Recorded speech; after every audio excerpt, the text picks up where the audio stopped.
What's your problem with Vayikach Korach? Why is it a strange translation there? Well, Onkelos translated it as Itpalig. And Rashi talks about Vayikach using his words separating himself. Itpalig means to separate himself.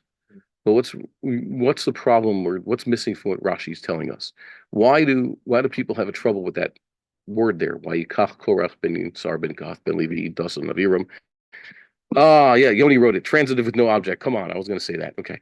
What is this? Transitive and intransitive verbs. You know what I'm talking about? What Dunash ibn Librak called Pual Yotze and Pual Omeid. Okay? Pual Yotze, or a transitive verb, transitive mean going somewhere, means the verb has an object. So, well, let's say over here, am a noun, and I'm the subject of the sentence. I smash the bottle. Smash is the verb, and the bottle is what's getting smashed. That's the object. Okay? Or what's it between I and me? You use I when you're the object, when you're the subject. I smash this. And if you're the object, the one getting smashed, it says who he smashes me. Okay? So this is the object. Smash is a transitive verb. Okay? Ani mishaber bakbuk. Mishaber is a transitive verb. It means it has to have usually something that gets smashed. Whereas some verbs are intransitive. They do not have an object. Okay? I look.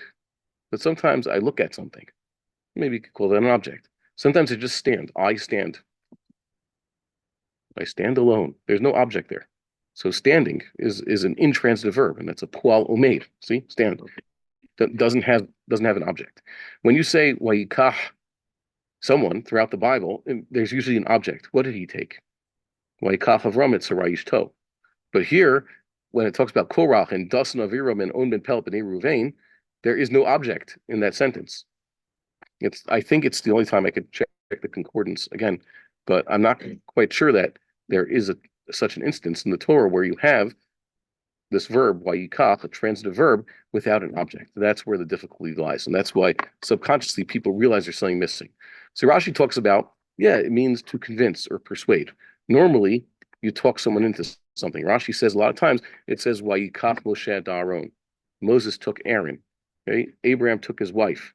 What does that mean? It means they talked someone into it. And Rashi even brings what he used, what persuasive tactics did the speaker use to take someone. Make sense? Like how in English you say someone's taken in. Well, sometimes. But this is also why it is that you have in older biblical language taking a wife. And that became a idiom in English also. Why do you take a wife? What does it mean? Because, as you know, the only way you're going to get a girl to say yes is if you talk her into it. Unless you're super attractive and rich and handsome.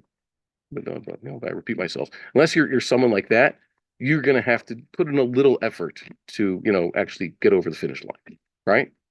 Okay. So that's called taking a wife. That's where it comes from. And because I'll learn, yeah, but it's also the transactional in nature, so they get to the whole kiddushin aspect. Okay, so the problem with Vayikach Korach is it's a transitive verb without an object, and that's where all the problems start. No matter which way you explain it. So if you try to give pshat in Vayikach along the Hebrew, you're missing the object. And that's why Onkelos uses an intransitive verb, the it's polique. Okay, so there you go.